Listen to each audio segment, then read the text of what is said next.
Hello. Today, I am going to be explaining how I make my landscaped platters. I'm going to be walking through some of the decisions I'm making, some of the steps that I'm following in my own weird little head. By the way, my name's Jason. I am the owner and potter at Pig's Eye Pottery in Minnesota at the moment. So, welcome to the channel.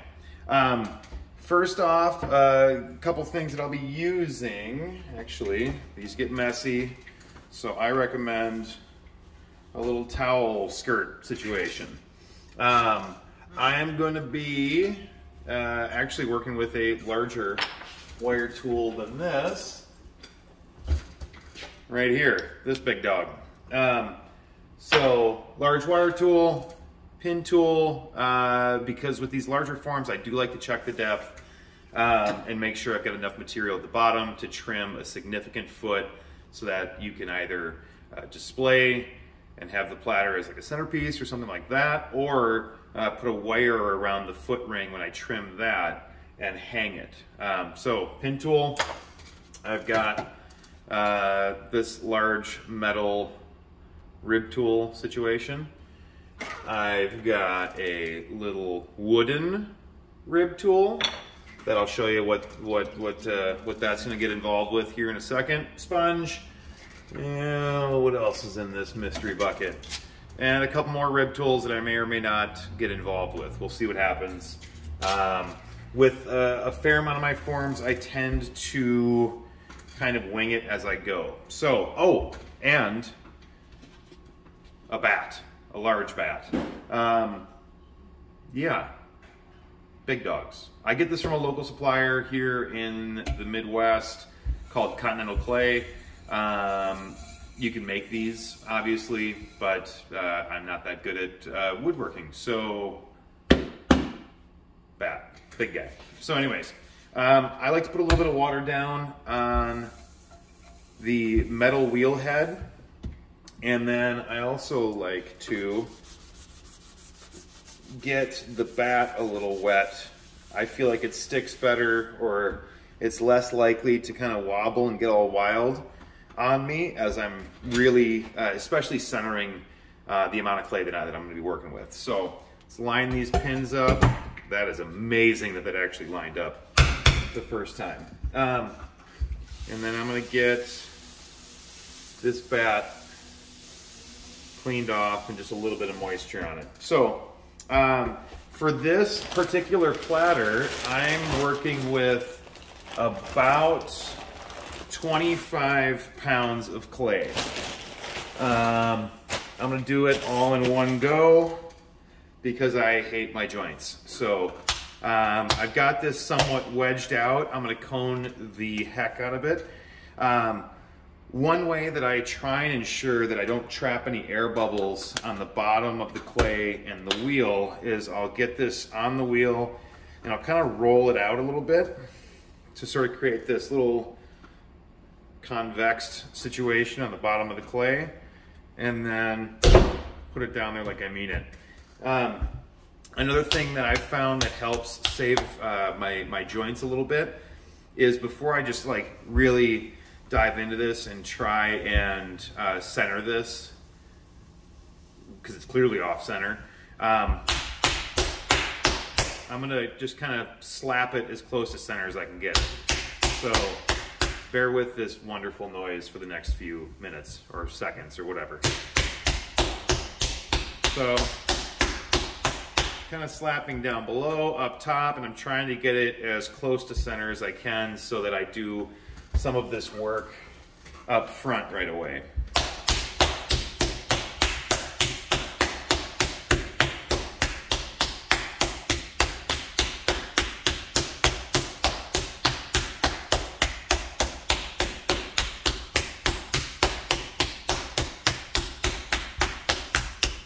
Okay, good enough. I could definitely keep doing that for a while, but whatever. Okay, so I'm gonna get some water involved here. When it comes to centering these larger quantities of clay, I'm really trying to leverage as much body weight as I possibly can. because if you're doing it with all arms, you can really wear yourself out. So what I like to do first is just kind of ride my palms, and I'm really using this kind of pad of my palms and just leaning into it and ride it down a little bit. Make sure it's really stuck on the wheel, because when it comes to coning this much clay, if it's not really attached to the wheel, when I go to cone it, it'll rip right off there and create all sorts of wonderful chaos. So pushing down, getting the general feel of it, and then now I'm gonna wedge my left arm into my body, and with the heel and blade of my hand, I'm gonna establish that boundary right there, and I'm just gonna push in and try and get that push to center, while with my right hand I'm pulling the clay in towards me. And I'm not trying to get it totally center on these first few attempts. I'm just getting it close. But I'm definitely leveraging a ton of body weight doing this, so it's not all arms. I don't do this a lot with other forms, but I reuse a lot of this slop. And just, instead of grabbing for water every 2 seconds, I'll reuse the slop a little bit and go from there. So 25 pounds of clay. This clay is a blend of, in previous videos, there's a video a little bit further down in my sort of like relaxing whatever series, where it's just me throwing pots for a while, called like Sedona Unomis or whatever. It's this really rich iron range clay that has a ton of iron in it. And then I also threw with a blend of porcelain and stoneware called B clay. That's there's two supply companies, Continental Clay, they make B clay. And then there's Minnesota Clay Company who makes iron range. This is a blend of both of those. I think it's gonna look pretty cool. I'm probably gonna electric fire this. I think it's gonna look pretty sweet, and I also like clays, especially if I'm doing electric fire or gas fire or reduction firing. I like clays that are a little bit toastier. I've never been much of a porcelain person. Maybe that's half of an influence of just, being in the Midwest, and there's very much a look and a feel to Midwestern pots, but whatever. I don't know if you've noticed as well, so I've gotten this clay essentially centered-ish down at the bottom here, and then I want to make sure that I'm not leaving any massive air bubbles in there. So I'm going to cone it up a little bit like that, and I'm going to push this clay back down. When I push it back down, I'm not going to push straight down. I'm actually going to kind of push the clay off forward from here, and then my outside hand is going to push down. So that brings it back down like that. Okay. When working with larger chunks of clay, I also like to make sure the clay is a little bit on the softer end, so I'm not totally thrashing my joints. And then when I push this back down, I'm just leaning into it, and my right hand is sort of following that clay as it comes back down and pushing it back into the rest of the clay, and then two hands to push it back in. Just like that. Now what I'm going for is I'm going for a mass of clay that's like a big dome, and that'll make sense here in a second. Just like that.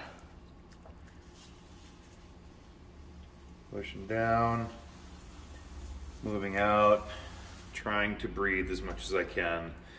You all can probably see this forehead vein really starting to look a little pronounced here. The reason I want this dome shape is so with platters, I'm going to open the clay exactly, well, essentially exactly the same as I do with plates. And as I stretch and then spread the clay out, I don't want to trap any air out here. So that's why I'm kind of working it into a dome shape like that. If you do encounter any air bubbles with bigger pieces like this, which I have at least one right there, I've been taught what you can do sometimes is just mark a little X on there. Sometimes that's enough just to move the air bubble out of the way, or at least push. There you go. I don't know if you could hear that little snap on video, but that's a good way to start. So I got my dome shape. It's sealed to the wheel. And the next step is going to be dropping the well. I'm going to do it with the blade of my hand, and I'm leveraging all my body weight, or at least the upper half of it. So I'm going to load this sponge up with some water, get the blade of my hand over the middle of the clay here, and then as I push down and as I feel like I need water, I'll kind of squeeze out water as I go. I'm going to push down, and same thing with the plates. I'm going to hit a level that I think is a good depth. I'm going to stop, check it, and then I'll start pulling that clay out. So get that wheel set up, and I'm going to leverage some body weight and some gravity here. So I'm just pushing the blade of my hand down into the clay like that.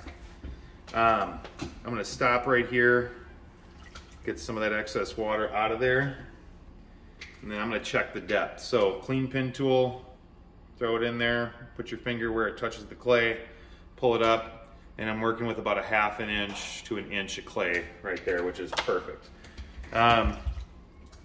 As you compress the floor of this piece, that hole will fill back in, so I don't really spend too much time trying to fill that thing back in. And then from here on out, again, blade of my hand, and actually a little bit of my forearm here, I'm going to splay this clay out. Bear with the siren. There you go. Galleries on a busy street. So I got the wheel set, I'm going, and I'm actually gonna, because this is where the friction's gonna start happening, I'm putting the sponge up there. And with both of my arms, I'm just pushing that clay out, adding some water as I go. Just sort of a rough spread. Not really trying to get it perfect just yet. When I do this, the boundaries of this can get a little wild, and so I will come back and set the boundary, and then with my right hand I'm going to pull that clay in and push it down to make sure I'm not trapping any air between the outside of the clay and the wheel head. And then just rinse and repeat. So pushing down with the blade of my hand, spreading this clay out exactly how I would make a plate, just a very massive plate. You'll notice too, I kind of go back and forth quite a bit, and a lot of times I'm not really compressing the clay when I do it. What I am doing is getting a sense for whether there's a high spot or a low spot, and then just trying to average them out. And I'm really not, my goal is not to get this surface parallel to the wheel. I'm going for that very slight concave situation. So back out, back in. I am a firm believer in compressing the heck out of this clay. I don't necessarily know if it makes it any stronger. Logically in my head, it would make sense that it would make it stronger if you compress over and over again. I think that comes in handy. A little bit of extra work up front comes in handy for when these platters are drying, because there are some problematic things that can happen when these are drying. Mainly the way I make these landscaped platters is I leave a pretty significant rim on them. And the difference between the thickness of the rim,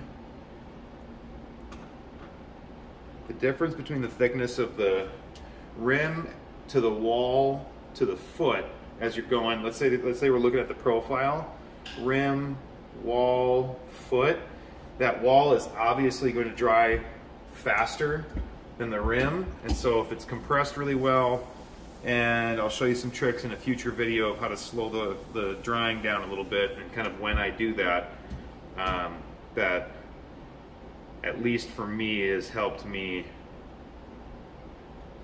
not lose so many platters during the drying process. Don't get me wrong, I definitely lose platters on a very regular basis.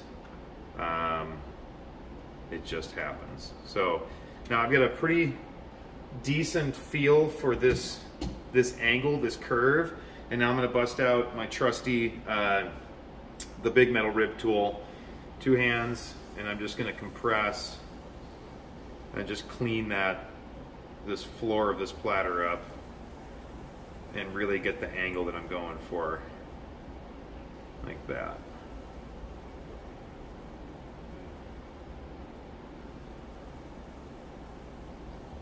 This is also telling me kind of the feedback in the tool and in my hands is also telling me if there's any air bubbles in it, or if there's any sort of areas that might be an issue later on down the line. If some of you are noticing that this isn't necessarily, it's just, you know, the bat gets a little warped, the wheel isn't sometimes 100% on, just roll with it. You'll be able to make nice symmetrical pots on any surface, but this one's actually turning out pretty decent so far. Okay, so I've got the floor pretty well compressed. Now next thing I'm going to do is this mass of clay right here. I'm going to push that in to start establishing the rim of this platter. So by the way, these bats are about 24 inches across, or 2 feet across. After this is all said and done, fired, it's shrunk a couple times, it'll probably be about 20 to 22 inches wide when it's all said and done.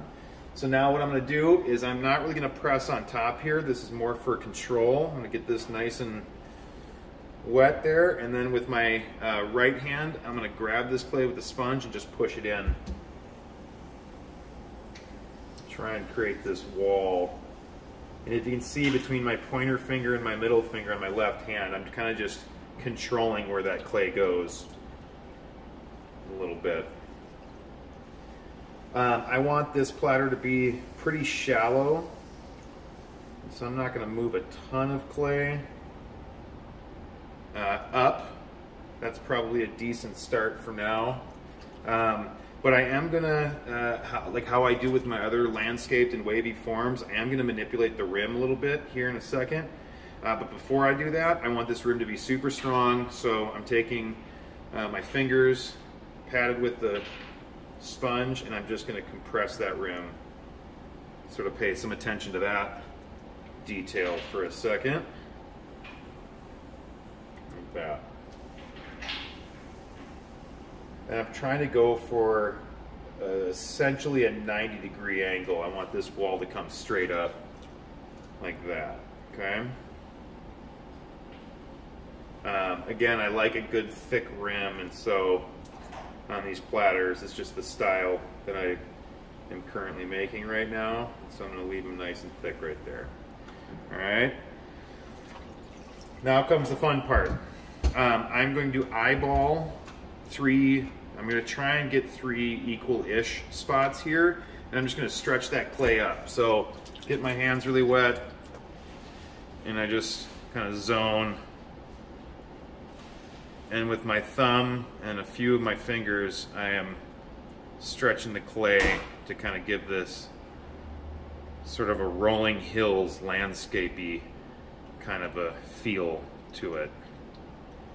So in the middle here, I'm trying to get that to be the highest point, and then I taper out from there. So right around there.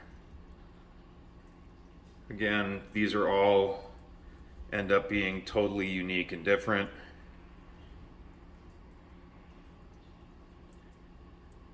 Just want to kind of change the shape a little bit.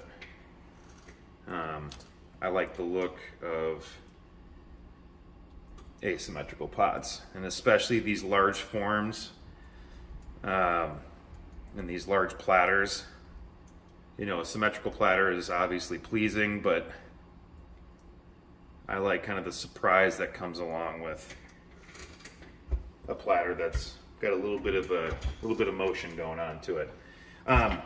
So I'm going to take out this wooden rib tool. I don't want it to cut the clay necessarily. I just want to push it down as far as this rim is concerned, and I'm just going to ride the curve a little bit like that. I'm not trying to get too crazy. I've also found that if I do this too much, I tend to even the clay back out again.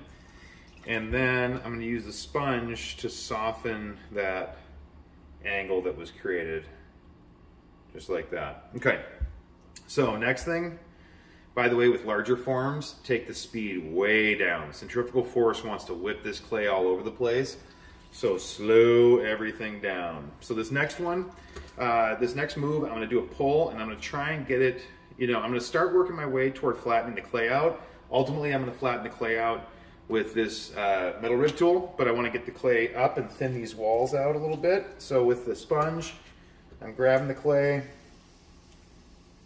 from the outside, and I'm just gently pulling the clay up. I'm trying not to touch the rim because I want the rim's waviness to stay the way it is.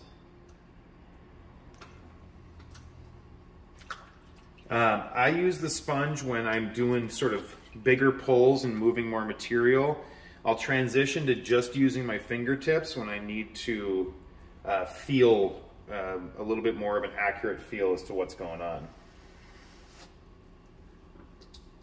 which I think I might do right now. So fingertips on the outside, grabbing that clay gently.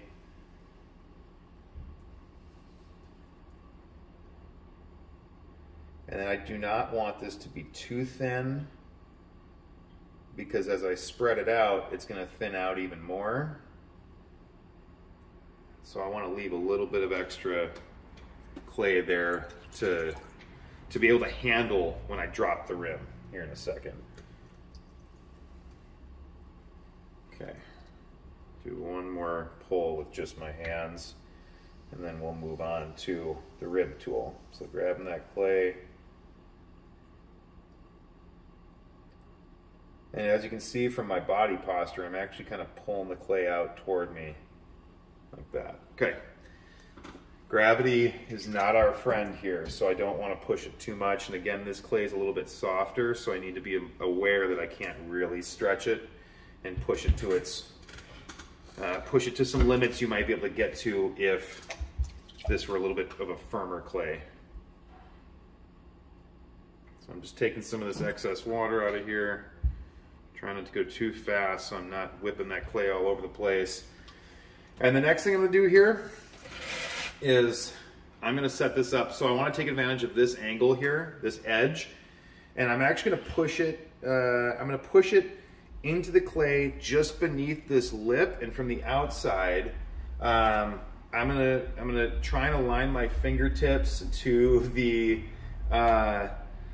edge here. So if this were, you know, the clay is right in between there, and I'm going to just gently push the clay up against the tool. Try not to get going too fast here. Just compressing it a little bit as I go, and just going with the wobble that it wants to do. So just compressing it a little bit, and then trying to work that nice angle down into the center of the piece. Like that. On this next one, I'm going to do a little bit of that, but I'm also going to kind of ride that clay down, and then when I get down, I'm gonna grab some of that clay and try and push it back up to get the width a little bit wider there. So pushing that down, and I'm gonna grab some of that clay from down beneath there, below, and just very gently, very carefully stretching that out. My left hand with the rib tool, by the way, is also pushing down. So I'm compressing that clay as well from the top. I want to check the profile and make sure I'm not kind of splaying the clay out too far. And I'm not that concerned about all the extra material down there. That's going to get trimmed away at the end. But the next thing I'm going to do is just work this tool back and forth to make sure the floor and the angle it's creating sort of looks right and makes sense. And I'm pressing pretty hard on this clay. Another thing, if you might notice, my pinky right here is kind of controlling and keeping that blade up, because if it catches on the other way around, you'll leave yourself a wonderful little gash, and that's always fun to try and deal with afterwards. You know what? I'm gonna try and do something. I'm gonna try and splay this rim out a little bit more. So just gently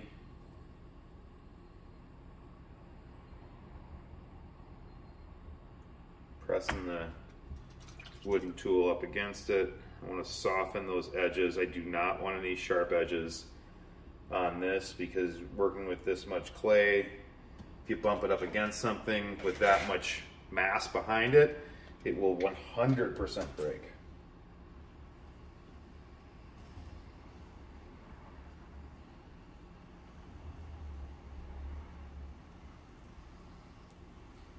And just taking one last pass. There we go. All right, now I've got a little bit of a wonky wavy platter, and I like leaving some tool marks on the inside of the platter, like a swirl kind of a situation. I do not like that swirl to be symmetrical or even, so I'm just gonna get a little weird. So I'm pushing that clay out, kind of getting a nice line. Got a little bit of a high spot, so I push down on that, and then as I come in, I'm gonna actually angle it down a little bit so I get a nice hard line, a nice tool mark as I come down, and then I'm just gonna try and zone out and make this look a little, what I think is interesting.